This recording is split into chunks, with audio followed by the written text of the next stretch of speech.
Boa noite, espero que estejam me ouvindo. Iniciando a mais esta OPA, não é blackout, não é nenhuma pane, só.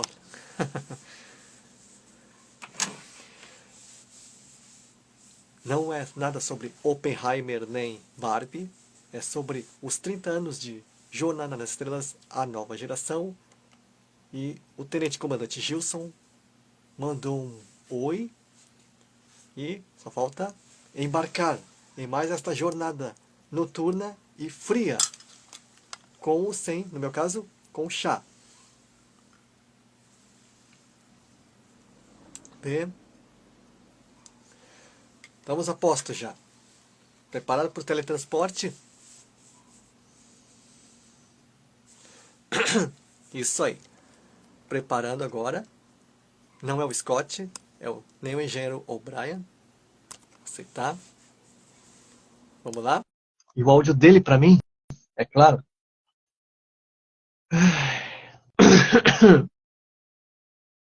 Olá. Hello, Anderson. Como estás? Bem. Tá frio por aí?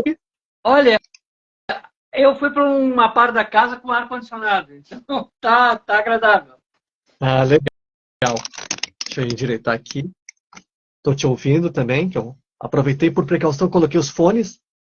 Loud and clear. Aham. Opa. Beleza. Estamos aí. Ok. É isso aí. O Tenente Comandante está a bordo, finalmente, para mais uma live noturna. E vamos falar sobre a série que foi chamada no Brasil como Jornada nas Estrelas, A Nova Missão. Mas é a Deep Space Nine, certo? Sim, Deep Space Nine. Esse é o nome provisório que deram quando ela estava começando a passar Só um pouquinho. Deixa eu me ajeitar aqui. Aham. Aqui. Quando ela estava começando a passar na TV Record. Ah, claro. E daí a Record, eu acho que ela só chegou a passar a primeira temporada mesmo. Não me lembro ela ter ido muito além da primeira temporada. Ela ficou num hiato, num vazio. E daí ela foi direto mesmo para as temporadas seguintes. Eu acredito que quando ela passar mesmo foi no canal USA. Ah. Que era um canal de TV a cabo, né? Aqui no Brasil, o canal. Da Universal. Isso, da Universal e depois virou USA, eu acho. Certo. Ou ao contrário, nunca me lembro, faz tempo que eu parei de ver a TV a cabo. Estou só com o streaming agora. E eu confesso que esse seriado eu assisti bem menos que a Nova Geração, por causa da TV2 Guaíba. A Guaíba ela chegou a exibir também muita coisa da primeira temporada, porque eu acho que a Guaíba tinha alguns contatos com a Record na época também. É, pensando nisso. A Guaíba ela passava muita coisa da Record. Uhum. Bem, então falemos da série, que pelo que os dados que mostram aqui, ela foi lançada no dia 3 de janeiro de 1993. Isso lá, né? Então, isso aí. Então, a série criada por Rick Berman e Michael Piller, que faziam a Nova Geração. Isso. Nessa época, o Roddenberry já tinha morrido, né? Ele morreu em 92. Não foi 91? 91, desculpa. Final de 91, acho. Ele morreu em 91 e daí o pessoal estava querendo expandir a franquia. E daí eles pensaram em fazer uma coisa mais sombria, mais dramática, com alguns contornos mais diferentes, assim. Que é basicamente o que o pessoal tenta dizer hoje. Não, tudo fica muito melhor se for mais sombrio. Não pode ser muito otimista, tem que ser distópico e tal, etc. Só que tem uma diferença. Naquela época, o pessoal conseguia fazer histórias distópicas ou histórias sombrias, só que eles sabiam escrever. Essa é a Ah, diferença. pois é. Então, eles não precisavam forçar a barra com a porção de coisas. Bastava apenas colocar mais suspense, mais drama e tal, etc. E eles conseguiram fazer isso. A série, no início, ela teve uma... que a gente pode considerar como uma espécie de barriga da primeira temporada, entre o episódio piloto, né, que é o emissário, que é o episódio que conta a chegada do comandante Cisco à estação. Só para estabelecer aqui para o pessoal que está assistindo. A estação 9, ou Deep Space Nine, ela, na verdade, ela é um posto avançado da Federação, mas não é bem da Federação, porque ela foi construída pelos cardassianos e foi abandonada depois da saída deles de um período de mais de 50 anos de ocupação de Bajor, né? Que é um mundo que não é da Federação, mas que está tentando entrar para a Federação. E eles meio que barbarizam esse planeta, né? Essa força de ocupação. Depois vão embora, deixando o povão lá na miséria. E a Federação chega tentando atuar como uma força de paz. A Federação também não é muito bem vista por alguns bajoranos, né? E daí o Cisco tem a missão de tentar estabelecer uma paz nesse local e ocupar essa estação, que foi construída pelos cardassianos, né? Originalmente como uma estação de processamento de minério. E, a partir daí, tornar isso aí um porto amigável para a Federação. E, ao mesmo tempo, tentar melhorar as condições de vida dos bajoranos. Só que o modo como ele vai para lá é um modo dramático, porque ele, no episódio piloto, mostra que ele participou da fatídica batalha lá de Wolf 359. E foi a primeira grande batalha entre os Borg e a Federação, onde um único cubo Borg destruiu dezenas ou centenas, sei lá, de naves da Federação, deixou um verdadeiro cemitério de destroços, e nessa batalha a Saratoga, que era a nave onde servia o então tenente-comandante Cisco, ela é destruída.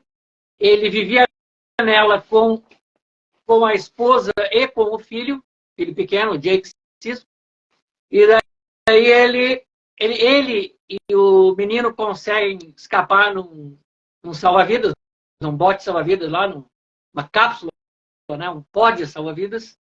Só que a esposa dele morreu a bordo, então não tinha muito o que fazer, então eles se mandaram.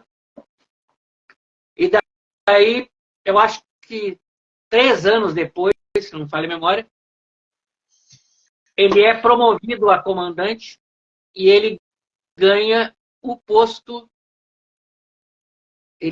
Porque ele era administrador, na verdade. Ele não era nem um cientista como a Capitã Janeway, nem um explorador como o Picard. O lance dele era a administração. Ele era um burocrata, por incrível que pareça. A ocupação dele Bem lembrado. era... Hã? Só um instantinho, bem lembrado, porque o Deep Space Nine se passa na mesma época da Enterprise do Capitão Picard. Isso. Né? Inclusive, então, ele enfrentou o Locutus, que é o Picard, na batalha de Wolf 359. E não só ele, como quase toda a frota, mesmo sabendo que o cara estava dominado, estava tendo a mente alterada, ficaram com ódio extremo, uma raiva, mesmo sabendo que o Picard não tinha como fazer nada. Ele estava totalmente nas mãos dos Borgs, né? Eles estavam usando o conhecimento tático dele para passar o rodo na frota, literalmente. Ele é alguns dos poucos sobreviventes, ele e o filho dele são alguns dos poucos sobreviventes da batalha. 3 anos depois, ou logo depois, ele trabalha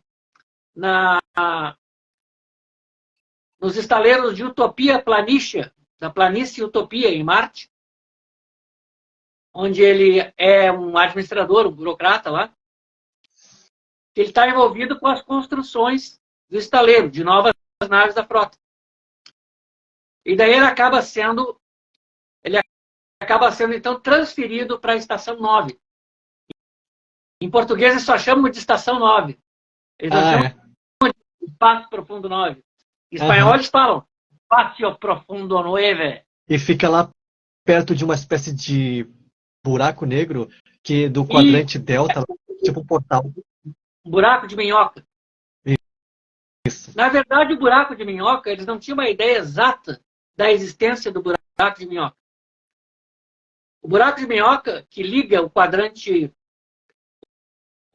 gama ao quadrante alfa, o nosso quadrante, né, que a galáxia é dividida em setores, em quadrantes, em 4 partes, e a Federação ela divide o quadrante alfa com dúzias de outras culturas e outras potências, e daí eles encontram lá esse buraco de minhoca que começa a se formar. Só que a chegada do Cisco, ela balança com uma série de coisas, porque o povo que vive na estação, a maioria comerciantes que tinham lojas e outras coisas, outros estabelecimentos, alguns deles que foram vandalizados pelos cardassianos na sua partida, está pensando em se mandar porque morre de medo do novo governo provisório bajorano. Os bajoranos são um povo que se divide entre a fé, o misticismo e o ódio pelos antigos conquistadores. Então Boa noite, Gustavo. Tem gente tentando construir alguma coisa e gente que só quer ver o circo pegar fogo. Sempre tem. E nesse meio tempo o Cisco assume e ele requisita uma oficial de ligação, a segunda em comando, que seja uma bajorana, que é a Major Kira Neres, que é uma moça faca na bota, paciência zero, né? Tolerância zero, e extremamente difícil de lidar, só que ao mesmo tempo ele consegue uma vantagem inacreditável, porque ele atravessa o buraco de minhoca lá e vai parar num lugar que os bajoranos chamam de Templo Celestial, que dão a entender que o buraco de minhoca foi, na verdade, construído artificialmente por seres extradimensionais muito poderosos que os bajoranos chamam de os profetas. Isso ainda no episódio piloto, certo? Isso no episódio piloto. E daí, então, o Cisco, como retorna e consegue estabelecer a comunicação com os profetas, que tem uma natureza muito interessante, que eu não vou contar aqui, caso alguém não tenha visto, para não dar spoiler. Só um instantinho. Aqui, Oi? Só um instantinho aqui. O Gustavo disse que ele adora o Deep Space Nine, que é das favoritas do Star Trek. Não, ela é muito legal, ela é muito bem escrita. Até, inclusive, no vídeo da chamada, eu falei brincando que durante algum tempo o pessoal tinha uma certa maldade. Só um pouquinho. Opa! O pessoal tinha uma certa maldade com a série, porque costumavam dizer que é a série que ficou parada mais tempo do que qualquer outra série, porque ela não ia mudar também que a lugar nenhum. As coisas vinham até eles. Até o Kill visitou a estação. Né? Então, durante o primeiro ano, a série teve realmente esse estigma de ser uma série que não é de exploração, mas uma série em que as coisas acontecem na estação ou em Bajor. Muita gente ficou irritada porque estava dizendo está vendo uma série bajorana, porque abordava a cultura, o passado, a relação com os cardassianos e tudo mais. E um detalhe curioso, só um detalhe curioso é que um mês depois da estreia dessa série, lá, um mês depois, praticamente no mesmo ano, surgiu uma outra com... Ó, legal! Surgiu uma outra que também tinha a ver com uma estação chamada Babylon 5 ou Babylon 5, né? Que gerou Exatamente. aquela... É. É. Aqui, Tem. ó, o Gustavo falando aqui. Isso é verdade. A estação era o ralo do universo.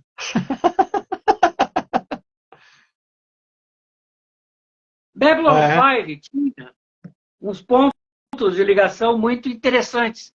Há quem diga que o Straczynski teria apresentado a ideia para a Paramount antes de apresentar para a Warner. Ah, aquela história. E a Paramount descaradamente pegou alguns conceitos, como, por exemplo, a estação, o comandante que se torna uma figura mística religiosa, Hum.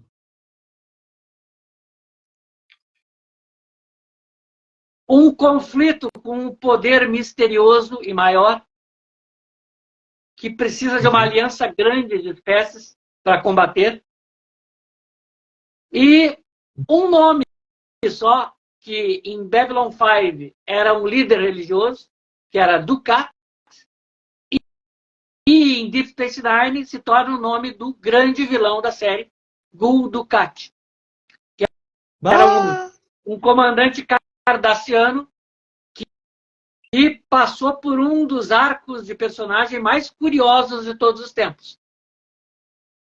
É o arco do vilão, a jornada do vilão. Que no início ele é podre, canalha, depois ele vira suportável, depois ele sofre e a gente pensa, agora esse cara vai virar o cara bom.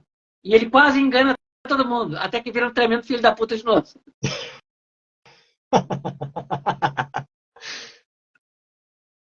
Só que daí acontece outras coisas que é um arco muito grande, né? Então a série, ela foi no início acusada de ser uma série bajorana, ou uma série que se passa ali na esquina do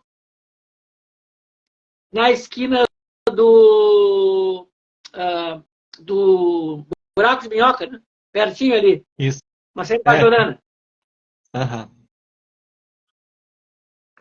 Só que, então, no segundo ano, por causa disso, eles começaram a incrementar a questão das viagens a outros sistemas solares, ou mesmo ao quadrante gama. Aqui, ó. O Gustavo falando que o Garak e o Quark eram os favoritos dele. O Garak era genial. O Garak com aquele jeito.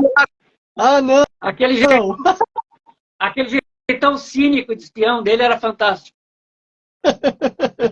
E o Quark também. O Quark é interessante porque o Quark também passa por um arco de transformação do personagem. Ele não quer que as pessoas saibam, mas ele é um cara muito legal. Só que... mas ele é taxado como parceiro, viciado em jogos, né? Sim. Quer criar cassinos. Só que Railane, boa noite. Só que é péssimo, né, para um Ferengue que ele seja conhecido como um cara legal, né? Tu não pode ser um cara legal. Serve os negócios. Só um detalhe técnico aqui, curioso, que eu tô aqui com a cola aberta. A atriz que fez a Major Kira, Nana Visitor, anos antes, ela fez anos antes a Ellen Dolan, a filha do comissário lá do telefilme do Spirit. É isso aí. Eu tinha visto lá na dos super-heróis, E o Cisco, Benjamin Cisco, era o Falcão, de um homem chamado Falcão. Lembra dos Domingos da Globo? Passava, Careca, com o cavanhaque. Mesmo. E ele lá, pelo segundo ano, ele pensou, não, vamos mudar esse visual aqui, vamos botar um visual de impacto. Mesmo. Cortou o cabelo. Ele é careca. Ficou careca. No primeiro ano ele tem cabelo e não tem barba. Segundo ano ele deixa crescer o cavanhaque, o Falcão, e fica careca. Mesmo. Bade ter o Falcão lá. Falcão, vamos chamar de Falcão. Rock! E daí, para combater aquele papo, todo mundo, Deep Space Nine é a série mais sedentária de todas as séries de Star Trek. Para combater isso, eles fizeram uma garagenzinha na estação para estacionar a nossa amiga, a Defiant. Defiant da classe Defiant. E a primeira nave da sua classe, aqui, que é a, eu nunca decoro o número de registro dela, é a... Opa, aqui. Tudo bem. Sem óculos é difícil aqui agora. Peraí. NCC... Não, NX, na verdade, porque ela é experimental, né? NX 7420. Opa! Tá brabo aqui, vamos colocar. Bota lá para a câmera. NX. A câmera não coopera muito. Ela embasta às vezes. NX 74205 ou 6. A Defiant, ela foi construída, então, para ser a grande nave de exploração e de combate da história. A intenção original dos construtores da Defiant era, olha só, os motores de dobra atarracados, colados no casco,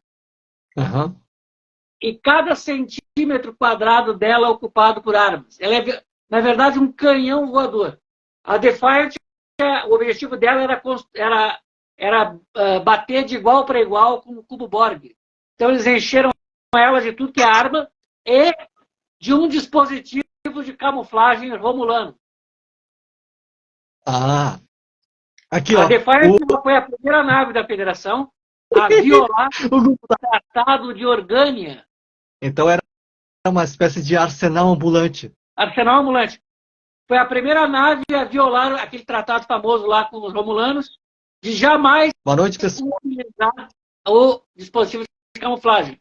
Pelo menos dentro do quadrante Delta. No início é só lá no quadrante Gama. Depois eles começam a se soltar mais. Oi. Eu achei engraçado que o Gustavo falou que ela lembra uma saboneteira.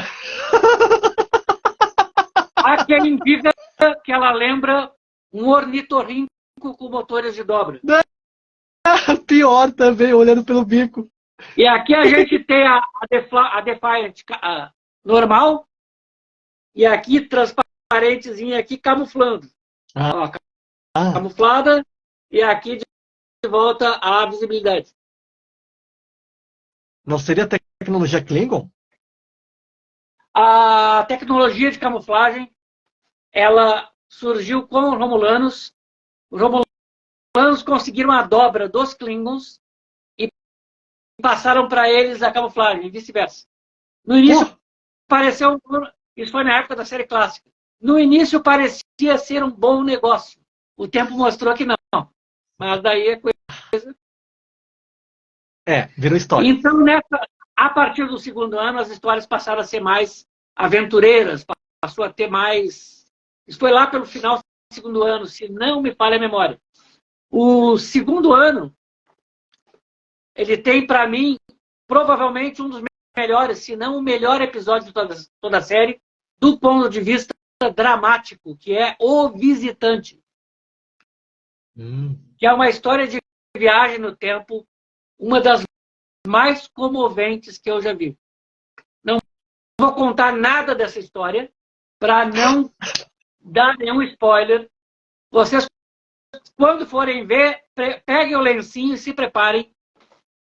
Que é uma das histórias mais legais. Eu que não sou emo, chorei quando eu vi isso aí. Chorei. É muito bonito, é muito legal. Eu estou vendo aqui no elenco, temos aqui também o ator que faleceu há alguns anos. Ele também fez vozes para desenhos e para personagens de quadrinhos. O René Auberjonois, que fez o Odo. O Odo, isso. René Auberjonois, um dos meus personagens favoritos na história. Gostava muito deles. Eu gostava do Gara, que gostava do Odo. Eu gostava do Bashir também, da Kira. O Dr. Bashir, isso. O médico do local. Dr. Bashir, que eu estou homenageando hoje aqui com esse traje aqui, né? Azul, Science Fiction. Eu sei que tinha gente que adorava a Dax. A Dax, pois é. A Dax era fascinante também. Aquele jeitão brincalhão dela e aquele montão de personalidades todas, né, que estavam junto com o simbionte e tal. Aquilo era muito legal. Então, a partir do segundo ano, a série ganhou esse impulso. E a Defiant passou a ter uma utilidade importante, porque ela fazia a defesa da estação e de Bajor depois de um certo tempo contra o Dominion.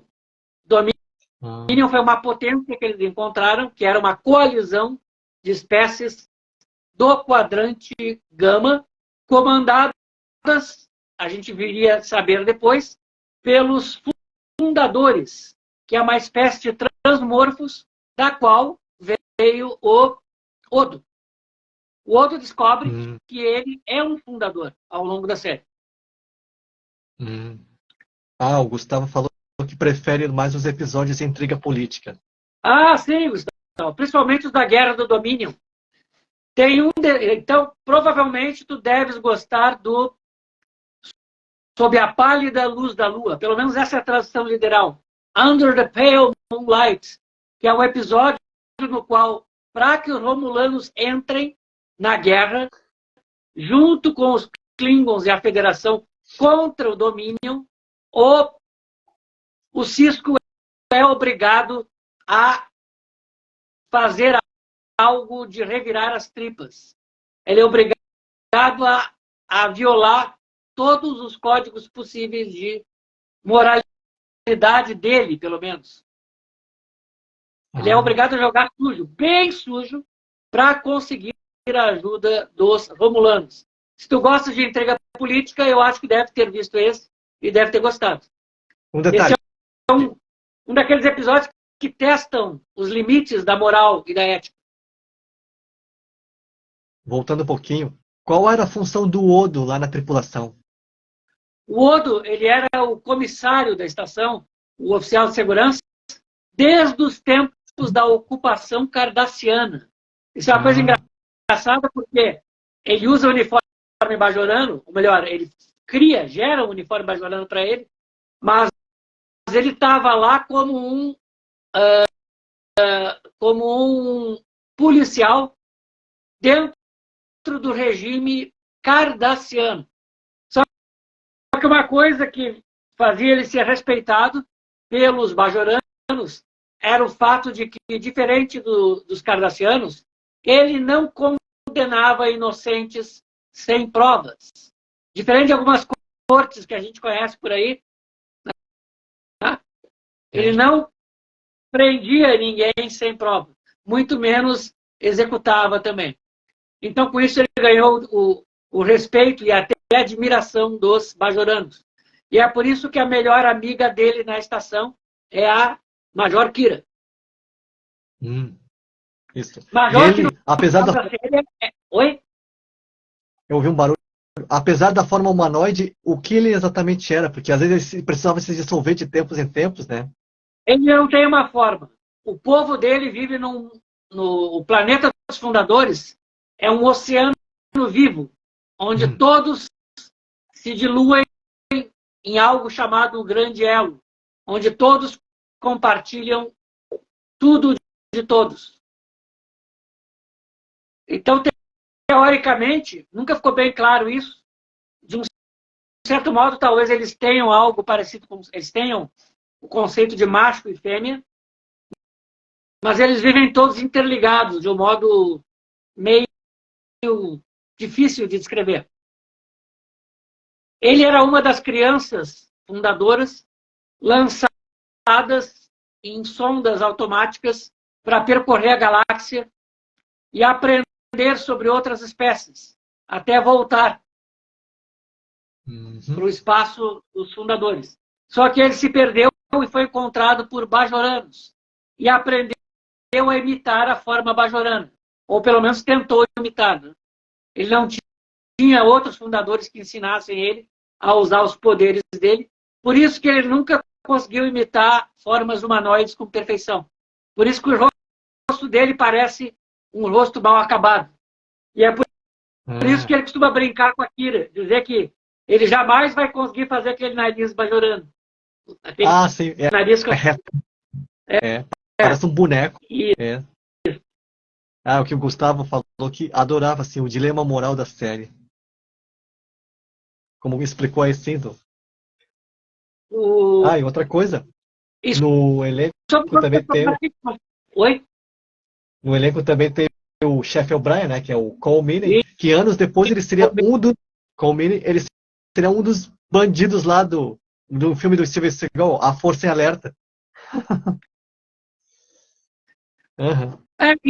Bom, a gente tem então como elenco o Avery Brooks, que é o comandante Isso. Circo, a Nana Uhum. Visitor, que é a Major Kira, Uhum. o René Auberjonois, que é o comissário Odo, Uhum.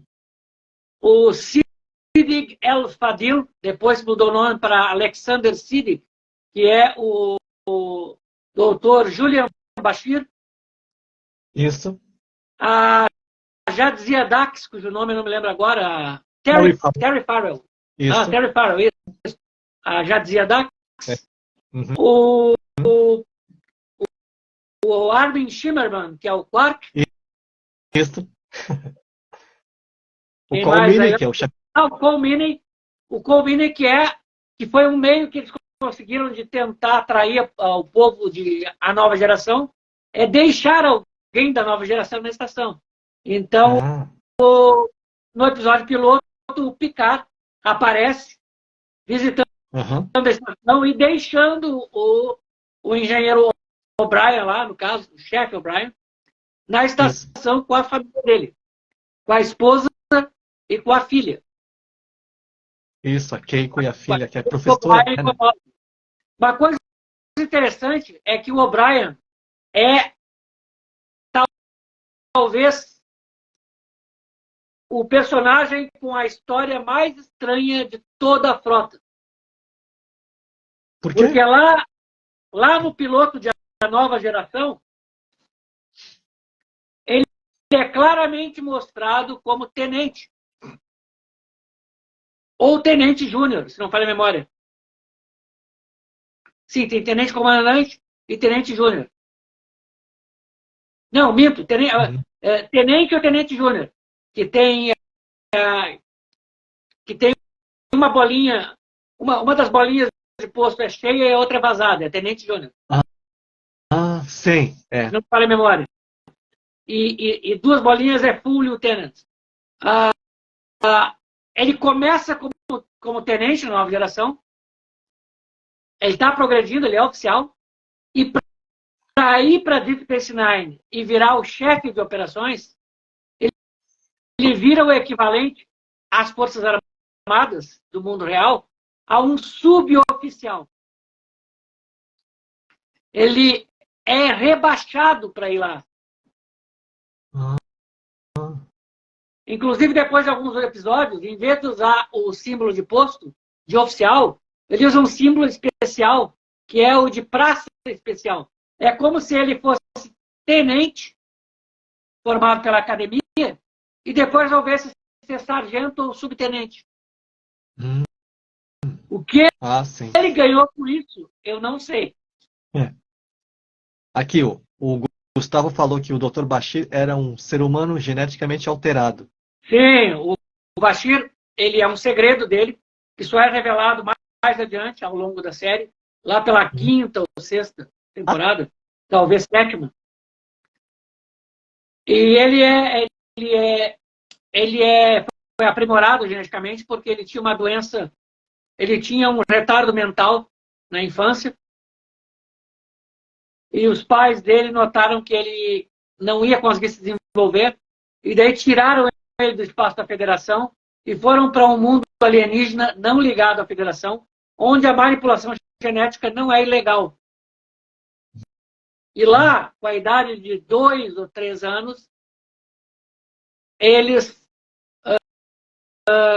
aprimoraram ele geneticamente. Consertaram os danos dele e melhoraram um pouquinho mais até. E como resultado, ele virou um gênio. Só que ele passa a vida toda escondendo isso. Então, inclusive, ele quis ser o segundo da turma dele, para não chamar a atenção. Ah. Tava vendo aqui no elenco, também teve a viúva do Roddenberry, a Marshall Barrett, E a fazendo a voz do Marshall Barrett, ela computador. aparece algumas vezes, acho que 2 vezes, se não falha a memória, 1 ou 2 vezes, como como a Luoxana Troy, a mãe da conselheira Troy, Ah, é isso, é. que visita a estação e ela se torna uma grande amiga do Odo. Isso. Inclusive, pede para casar com o Odo num episódio para escapar de uma intriga política lá que ela tinha que se casar com outro cara. E ela se Vendo torna uma aqui, grande amiga do Odo. isso. Vendo aqui tem o Jeffrey Combs, que eu sei que depois fez os filmes de terror, fazendo o Aeon. O Jeffrey Combs ele fazia participações periódicas como o Wei-Yun, que O Aeon. era um Vorta, era um membro do braço político do Dominion. Era ele quem Ah, comandava tropas, quem fazia alianças, quem mandava ultimatos. aham. E o Wei-Yun era um clone de um clone de um clone de um clone. Sempre que morria um Wei-Yun, outro vinha no lugar dele. Com as mesmas memórias. Credo. Tem mais aqui. Encontrei o nome. Inclusive, o Não lembro. Jeffrey Combs, eu posso dizer que eu tenho 1 grau de separação com o Jeffrey Combs. Sabe Como assim? os famosos 3 graus de separação? Ah, Eu tenho um, que eu já apertei a mão do Stuart Gordon, no Fantaspoa. E o Stuart Gordon já dirigiu Jeffrey Combs em Reanimator. Heitor. Ah, tá! Entendi. Ai. Ah, Dá para dizer que eu tenho 2 graus de separação com o Cisco. Porque eu apertei a mão do Stuart Gordon, que apertou a mão do Jeffrey Combs, que conhece, que trabalhou com o Avery Brooks. aham. É engraçado Legal. isso. É. É. O engraçado também é que quando passou o piloto lá na Guaíba, a dublagem da VTI botou outra voz do Capitão Picard. Ele tava com a voz do Do André Robert Filho. Wagner. Do Robert Wagner em Casal 20. Aquele do Casal Isso 20. também. Robert Wagner. Isso. Só que eu achei estranho também, porque eu não entendia por quê. Já que, como eu falei, que esse seriado veio bem depois da nova geração, assim, em matéria de estreia, eu não entendia por que o Capitão Picard parecia um Borg. Aí tá explicado. Sim, aquilo ali é o início, é a recapitulação dos eventos da Batalha de Wolf 359. Então, essa história, a série, falamos um pouquinho do elenco. A partir da 4ª temporada, eles resolvem colocar lá, para dar mais uma chacoalhada na série, o Michael Dorn, o Worf, como Inclusive, especialista, como oficial tático. eu lembro que eu já vi numa locadora vi numa videolocadora a capa de um desses episódios que aparece o Worf, o rosto dele. E outra coisa, um velho amigo nosso lá, não se conhece, lembra dele, o tal de Alex Depré, disse que para ele o Deep Space Nine melhorou. Não, desculpa, que o Worf estava melhor no Deep Space Nine do que na nova geração. Para ele, né? Eu acho que sim, eu acho que ele ganhou ele ganhou mais destaque, principalmente por causa do contexto de que o pessoal da Deep Space Nine encara 2 guerras. Encara primeiro uma guerra fria com o Dominion, que depois vira guerra quente. Ah. E em seguida uma guerra com os Klingons. A aliança com os Klingons é desfeita. Aquela aliança que já dura quase um século, vista nos eventos lá do último filme da série clássica, A Terra Desconhecida. Aquela aliança Ah, revelou a identidade secreta. Ah, não, Bem, Ismael, eu sabia, eu sabia. bem Ah, bem que eu estava desconfiando que o Nunes Maier olha aí. era um cara das antigas, não era qualquer um, era um cara que conhecia muito, muito, muito, muito. Eu pensei, não, esse cara aí é jurássico que nem a gente, conhece, ele conhece todas as camadas do universo. Eu tinha certeza disso. Eu tinha certeza disso. Pronto, foi um Fique lapso. tranquilo, meu amigo. Fique tranquilo, meu amigo. Seu segredo continuará guardado com a gente. Já Fechou. que não falei esse nome. Mas é uma satisfação tê-lo aqui. Tanto ao, Aham, tanto ao alter ego quanto ao eu original. aham. Mas Só vendo aqui. voltando à Ah, questão da guerra. A guerra, na verdade, não foi uma guerra, foi uma quebra temporária da aliança. A quebra temporária porque os Klingons queriam atacar Cardassia, uhum. porque tinham suspeitas de que o líder cardassiano era um fundador disfarçado. Ah, E a federação, com aquele excesso de pruridos éticos, disse que não faria um ataque preventivo sem que eles tivessem provas cabais disso. Pá, pá, pá, pá, pá, pá, pá, pá. oh, Um dos o melhores Gustavo falou que o temas, ouro. né? Um dos melhores Aham. temas musicais, aliás, Isso, do Dennis McCarthy. Dennis McCarthy. Aquela abertura é uma das mais lindas de todas. Rivaliza com Voyager. E outra, Não, aqui no comentário, o Gustavo falou que o Worf ganhou espaço, tá? Mas ele diz aqui que a ladainha com o filho Alexander foi um porre. Quem era o Alexander? Alexander é o filho do Worf, que apareceu na nova geração, que é o filho que ele teve com uma Klingon que tinha ancestrais humanos, que era meio Klingon, uma mestiça, a Kehelir, ou Kehlir. E essa mulher foi morta por por um Klingon lá de uma facção, que aquelas casas vivem brigando, né? As casas do Império são medievais e tal. São Uhum. feudos. E o Duras foi o sujeito que matou a Kehelir. E daí o Klingon foi lá, o Worf foi lá, tirou satisfação e matou o Duras. Uhum. Levou um xixi do Picard, porque ele fez isso sob o comando do Picard.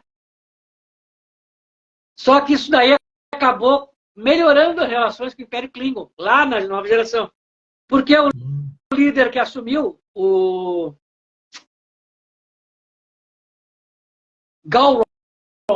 Gowron, ele assumiu, se isso não tivesse sido feito, quem assumiria seria a casa de Duras.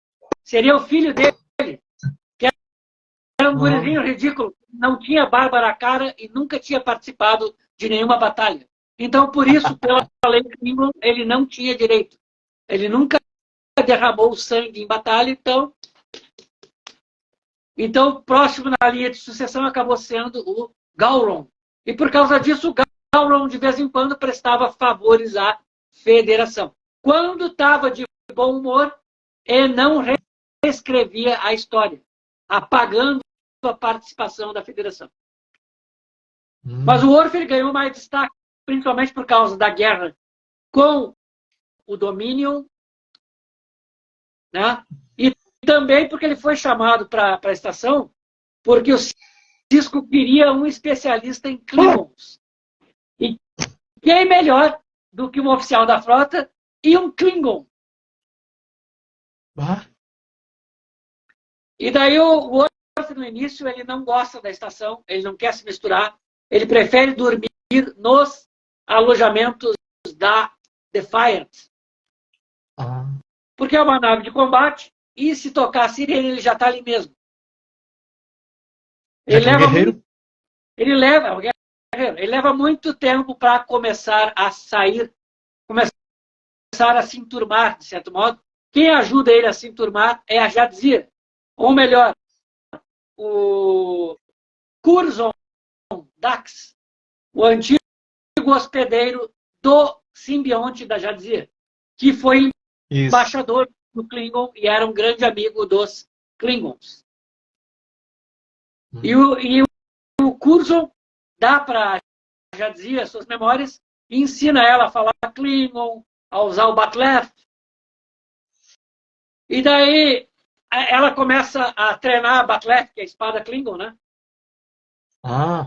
Começa a usar a espada lá, a duelar com o Worf, e começa a pintar um clima, mas o Worf não tem um certo receio de ter relacionamento com humanoides mais fracas, porque isso aí requer um certo grau de pancadaria, né? O namoro Klingon é meio punk, por assim dizer. É selvagem. Mas um dia, depois de algumas fraturas e algumas trocas de socos, e dá pra gente ver que a Jadzia bate bem, porque o Worf precisa ir pra enfermaria junto com ela, os dois vão. Uma história bem romântica. Pode dizer que essa pancadaria significa que eles ficaram noivos. E acabam se casando eventualmente ao longo da série. No total foram 176 episódios divididos em 7 temporadas. Foi até 99 por aí. Sim, 99. Naquela época eles tinham sob o comando do Rick Berman, que teve seus momentos não tão bons, mas nada que se compare a Alex Kurtzman. Sob o comando do Rick Berman, a ideia era que nunca houvesse um ano sem uma série de Trek no ar. Então, em 93, entra Deep Space Nine. Em 94, temos o último ano da nova geração. De 93 a 95, então, tu tem em 93 entra o Deep Space Nine. Em 95 entra a Voyager. E o primeiro episódio de Voyager tem cenas passadas na estação Deep Space Nine. Onde parte da tripulação, no caso lá o Tom Paris e o Alferes Kim, cujo primeiro nome eu não me lembro. Sim. Eles vão parar no bar do Quark. E o Quark tenta vender umas bugigangas para o Kim. E o Kim ingenuamente quase cai no golpe. Ele só não cai porque o amigo dele, o Paris, era um cara bem mais malandro, para não dizer um marginal, né? Era um cara temporariamente tirado da cadeia para servir de consultor. Harry King. Harry King, exatamente. Exatamente, cara. Só que, diferente do que a gente pode imaginar, a Voyager parte para o quadrante Delta e não para o quadrante Gama. E não é nenhum buraco de minhoca, ela é puxada por um fenômeno artificial que falaremos aqui, talvez, numa outra oportunidade. Isso. Vamos falar sobre Voyager, embora eu não confesso que eu não assisti nenhum episódio, mas eu já li reportagens sobre essa aí e tem bastante fotos também. Voyager é bastante regular. Ela tem Cris, boa noite. Ela tem altos e baixos, mas é bastante interessante. Só me permite aqui, eu achei aqui na lista do elenco, assim, que vários têm nomes conhecidos, assim, que dirigiram episódios, tipo o próprio Cisco, né, o Avery Brooks, dirigiu 9 episódios. O René, que é o Odo, dirigiu 8. Aqui tem também peraí. David Carson, que dirigiu, se não me engano, foi o Generations, né? E o episódio piloto do Deep Space. O David Carson dirigiu 4 episódios. Peraí. O LeVar Burton, que, se não me engano, é o LaForge, né? Isso aí era LaForge, uma coisa comum. Isso era uma coisa comum ele- na época do Berman, que ele chamava isso de DIT, Director in Training. Eles pegavam Ah, atores sem experiência de direção e davam para eles um episódio. Nem todo mundo gostou disso.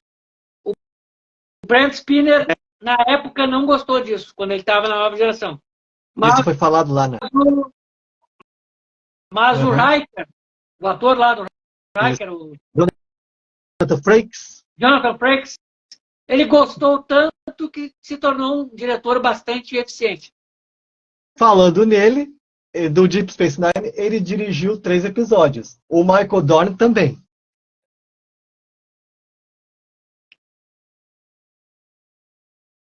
Ah, Inclusive, ele faz uma visita a ele faz uma visita a Deep Space Nine, não como o William Riker, mas como o clone de teletransporte dele, Thomas Riker.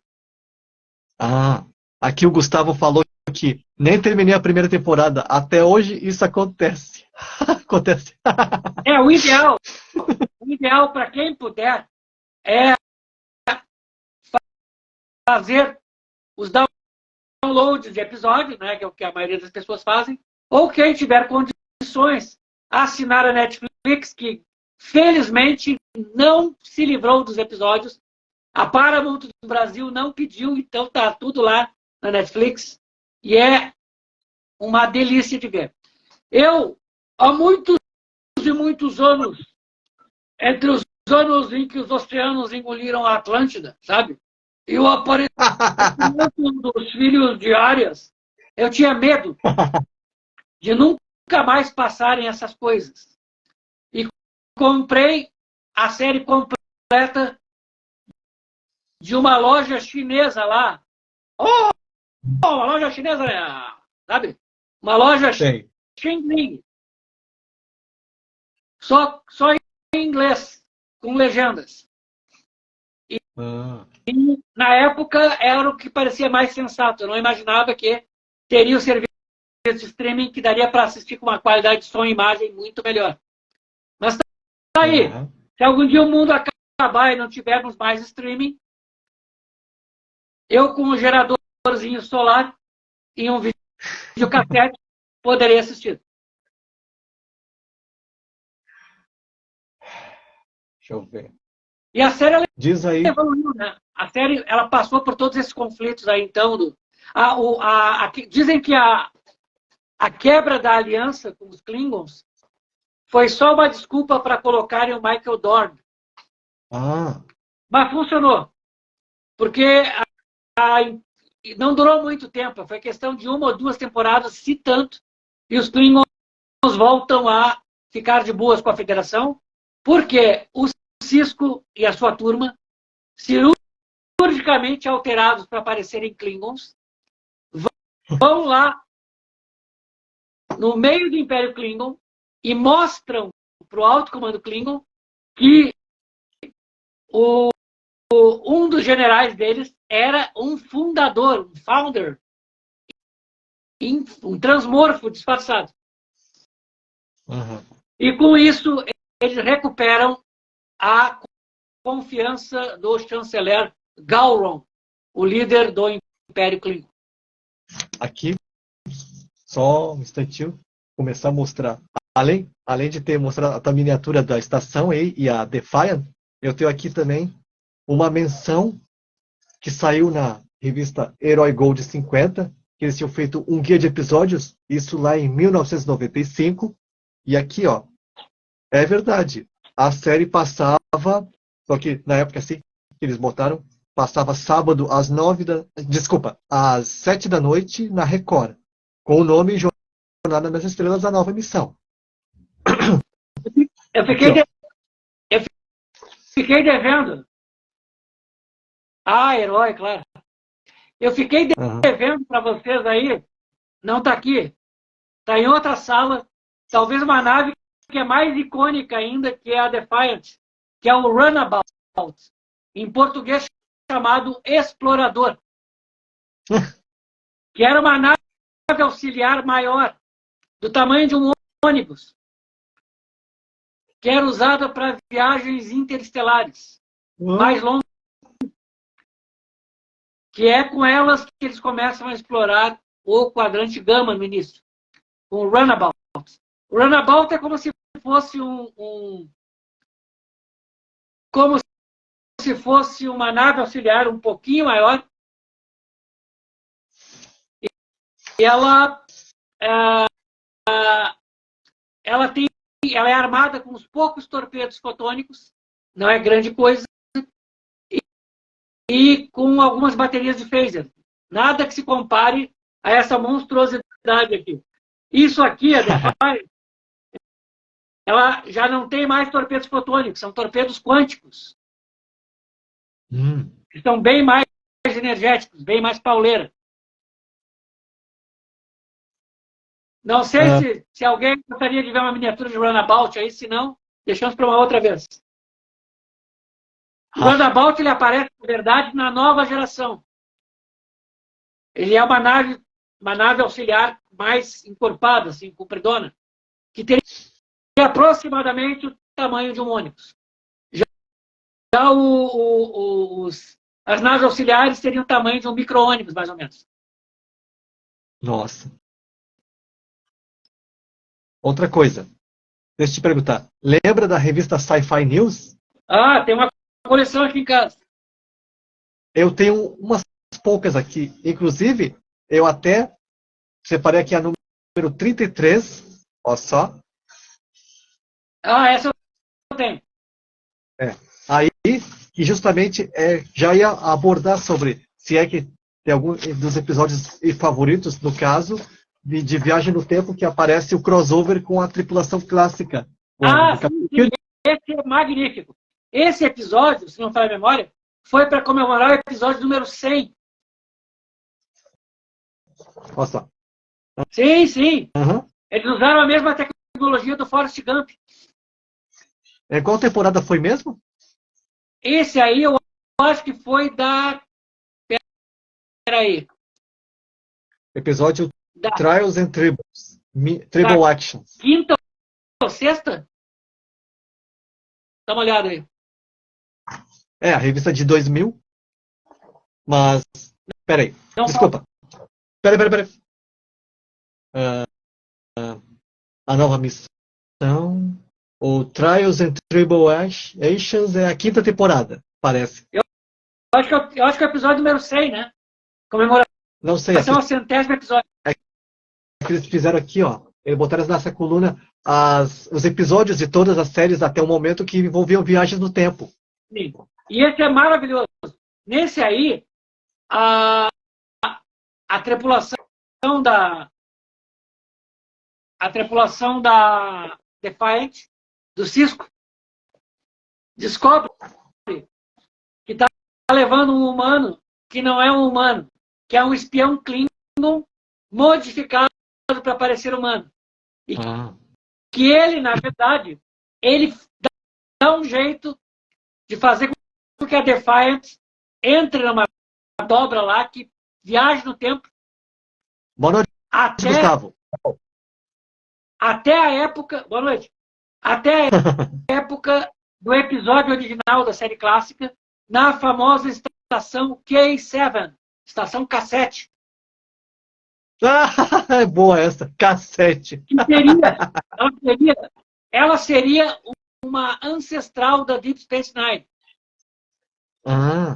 E lá eles têm que mediar um conflito entre a Federação e os Klingons por um planeta onde eles querem cultivar sementes, que a única semente que cresce lá é uma forma modificada de trigo, que em português é chamada de triticale, e no episódio eles chamam de quadro tritical.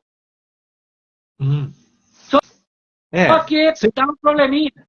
A estação foi tomada por uma praga de pingos, que são bichinhos fofinhos, peludinhos, bolinhas peludas que ronronam, mas que comem como como Gremlins, quase. Ah, foi bom falar. A gente não tinha falado sobre. Não sei se tinha mencionado sobre os pingos na série clássica, Sim. que eu nunca vi esse episódio, mas eu assisti mais tarde o episódio do que aparece os pingos no desenho do Jornada nas Estrelas. São os arqui-inimigos dos Klingons. Pois é. Não é nem Borg, nem Federação, nem Romulano, são os pingos mesmo. Uhum. E eles voltam no tempo e a espécie estava extinta desde o século 23. Mas por causa da viagem deles, no século 24, os pingos estão desextintos. Ah, que coisa. Aquele paradoxo. É o paradoxo. Ai, ai. Deixa eu ver aqui. A série foi muito, no geral, muita gente não gostava no início, porque a série tinha um aspecto sombrio. Tinha algumas histórias que eram bastante trágicas, pesadas demais.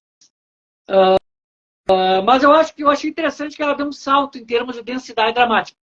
Para mim, o meu episódio favorito de todos os tempos daí dela é o Visitante, que é uma história que foge do arco da Guerra Dominion, foge do arco do conflito com os Klingons. Os pingos foram descondenados. Essa foi Foram. boa aí. Só que, É. só que diferente de outros descondenados que a gente conhece, os pingos eram fofinhos. Ai, ai. Praticamente, nem só recapitulando, que como eu tinha falado que passava na Record lá por 95, a Record para nós só passou a ser retransmitida no final de 97. Então, já estava passando, era reprises lá da nova geração. Reprise direto, é. Eu acho que a Record chegou a passar talvez até o 3º ou 4º ano, no máximo, da nova geração. Com a dublagem lá do Simões, dublando o Picard. Isso, Márcio Simões. Isso.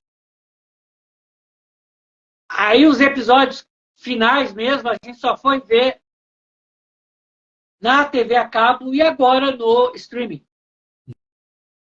Inclusive na TV a cabo aconteceu uma coisa curiosa. Não houve dublagem da temporada final da nova geração. Ela foi vista toda com legendas. A Netflix fez um esforço imenso para trazer todos os dubladores originais e conseguiu o dublador do Picard e os outros lá. Deu um jeito, né? Eu acho que no final das contas só ficou faltando mesmo, se não falha a memória, a dubladora da Doutora Crusher. Isso na Netflix, né? Olha só. E a Netflix fez uma coisa muito legal, porque ela exibiu, além dos episódios, um documentário especial feito no final da série. Tá lá. Bem bacaninha, recomendo. Uhum. E a série, muita gente achava então que a série, com esse papo de Bajor, dos maquis, dos rebeldes, né, que lutam contra a paz entre a Federação e os Cardassianos, ou que se opõem a ceder território para os Cardassianos, muita gente achava que isso aí estava estragando a Jornada nas Estrelas. Só que, com o tempo, isso aí passou a ser um detalhe menor da série. A série ganhou muito da questão ética, que eu acho que o Gustavo falou aí, na questão de exploração também, porque eles mostravam mundos desconhecidos do Quadrante Gama, e também os arcos de personagem. Cada personagem na série teve o seu momento para brilhar. A Kira teve seu momento, o Worf, o Sisko teve vários momentos extraordinários, o Quark, até o Quark teve episódios diferentes, geniais. Normalmente era episódio de comédia. O Odo teve momentos fantásticos. O Bashir teve alguns episódios dele como médico comoventes, tendo que lidar com a incapacidade dele de salvar vidas em momentos que que ele fazia tudo que era possível e não conseguia. Então a gente sentia aquele baque terrível. Assim. Tem um episódio que eu não me lembro o nome agora, que ele está tentando curar um planeta inteiro que foi contaminado por uma praga do domínio. E ele descobre que todas as crianças da próxima geração nascerão sem a praga, mas que ele não pode fazer nada pelos pais. Que é um dos episódios mais de cortar o coração que tem. É de doer.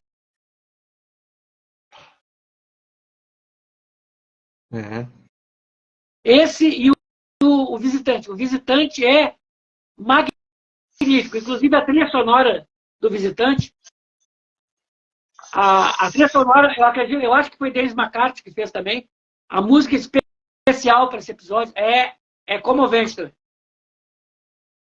É uma história que envolve viagem no tempo, envolve um loop temporal, no qual o Cisco fica preso numa bolha de espaço-tempo, sem envelhecer, indo e vindo ao longo de décadas, enquanto que o filho dele cresce sem o pai. Isso, tá aqui uma foto desse episódio e é da quarta temporada. Aqui tá. The Visitor. Eu não sou emo, mas salguei a pipoca com lágrimas. Ah, e o detalhe também, né? É para mim o melhor episódio de todos. Oi. Aqui, ó. Eu não a sessão 31 passou em alguns episódios. Tinha um cara da sessão 31, cujo nome eu não me lembro agora, um agente, e ele tentou recrutar o Bashir. Ele tentava usar contra ele o fato dele ser um cara geneticamente aprimorado, que é um tabu na federação desde a época do Khan. Ou melhor, é um tabu anterior à federação, que foi incorporado pela federação. O medo de pessoas geneticamente aprimoradas. Detalhe. Esse da Seção 31 era tão podrão, esse cara, que ele conseguia se infiltrar no Império Romulano. Era punk. Se não me engano, a Guinan apareceu na série, né? Ou é impressão minha? Em Different Time, não, que eu saiba, não. Ah, tá. Me confundi. Ela com a nova geração lá. Com a nova geração. Inclusive, um detalhe importante é que parece que se não me engano, nenhum personagem do Deep Space Nine apareceu em nenhum filme do cinema. Creio eu que não. Só o Worf. Ah, sim, claro, né? O Worf, inclusive, o modo como ele aparece, o modo como ele é incorporado à tripulação em primeiro contato, é bem no meio da batalha, da segunda batalha, com o Cubo Borg. Isso. A Defiant, ela cai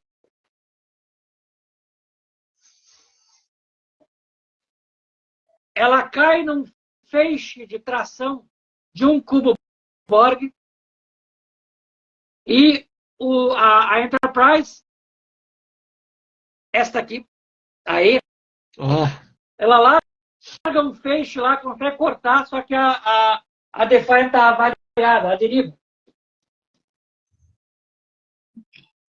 E daí, para evitar que haja uma perda maior, a tripulação da Defiant é transportada para dentro da Enterprise E, incluindo o Worf, que estava pronto para jogar a Defiant contra o Cubo Borg. Estava pronto para usar sua frase favorita: hoje é um bom dia para morrer. Um ataque kamikaze.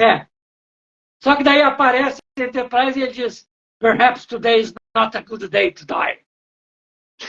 Talvez não seja um bom dia para morrer hoje. Não era mesmo. E daí o Riker transporta ele e começa a, no meio da batalha, tirar de sarro dele. Perguntar se ele ainda sabe operar uma bateria de phaser. Ele ainda sabe operar uma bateria convencional, né? Que não é a bateria lá da Defiant. Show. Um senso de humor meio estranho no meio de uma batalha, mas tudo bem. É o É. Riker. Coisas de Riker. É. Riker. E é muito interessante, porque esse foi o meio que eles encontraram para trazer o Worf no meio da série Deep Space Nine. No filme seguinte, Insurrection, o Worf volta de novo. Só que daí eles não dizem o que ele está fazendo ali. Subentende-se que ele veio instalar um novo sistema de armas. Só que isso nunca fica muito claro. Assim. Mas que era um meio de fazer ele vir lá da esquina do buraco de minhoca bajorano até a Enterprise E. Olha. E a D está aqui. Uhum. Não vou tirar do pedestal porque isso aqui é chatinho para montagem. Só imagino. E aqui está a favorita do pessoal da série clássica, claro. Uhum. Bom, eu acho que... Só para fechar, muita gente não gostou do clima da série, mas com o tempo, então, houve essas grandes mudanças, né? E aquela história de ser uma série bajorana, uma série sobre os maquis, acabou sumindo. E daí a série ganhou sua identidade própria e se tornou, pelo menos do ponto de vista dramático, uma das melhores. Se não a melhor, talvez. Interessante. É. Ela evoluiu muito em texto e era muito diversa no sentido de que tinha episódios dramáticos, tinha episódio de terror, episódio de suspense, comédia, tinha de tudo. E isso tornou ela super divertida.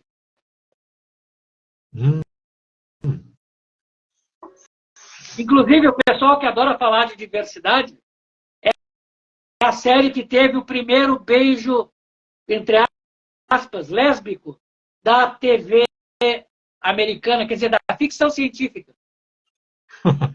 É um episódio em que a Jadzia encontra a sua antiga esposa de uma vida anterior, a viúva do Curzon Dax, o cara que passou o simbionte para ela.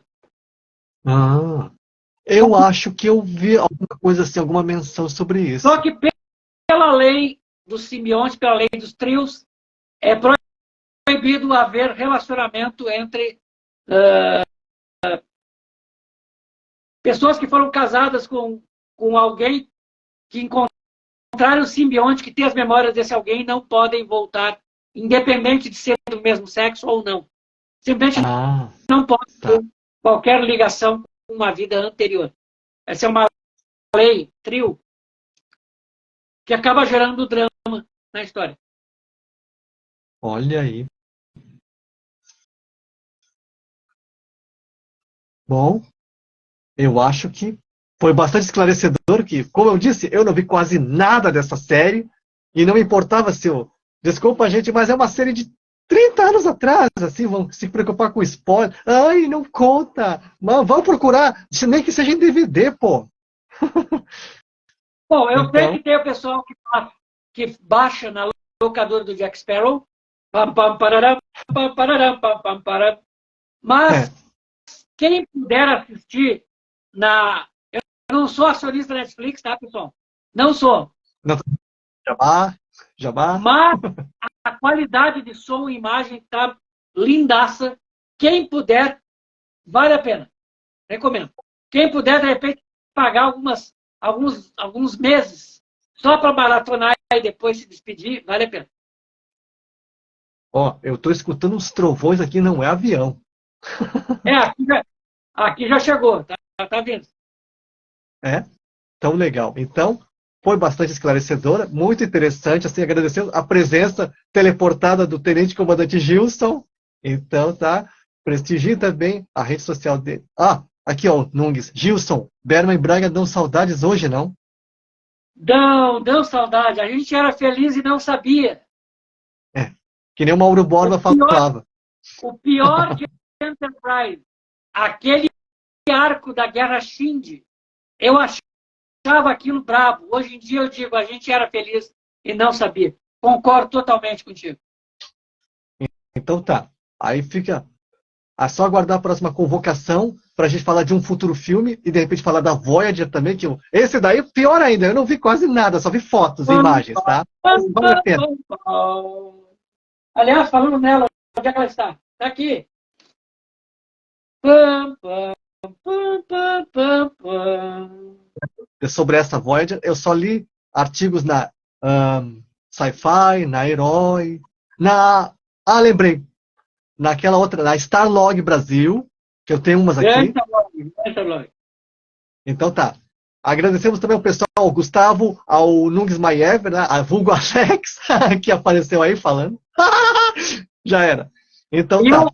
Eu gostaria de convidar vocês que estão por aqui hoje a participarem de uma live amanhã no canal Café Neutrino do YouTube, onde, se Deus quiser e a plataforma ajudar, eu quero exibir a versão Redux de Fatman e Roubada, pela primeira vez na história da internet, a versão aprimorada de Fatman e Roubada, com novos defeitos especiais e algumas participações especiais que não haviam no original.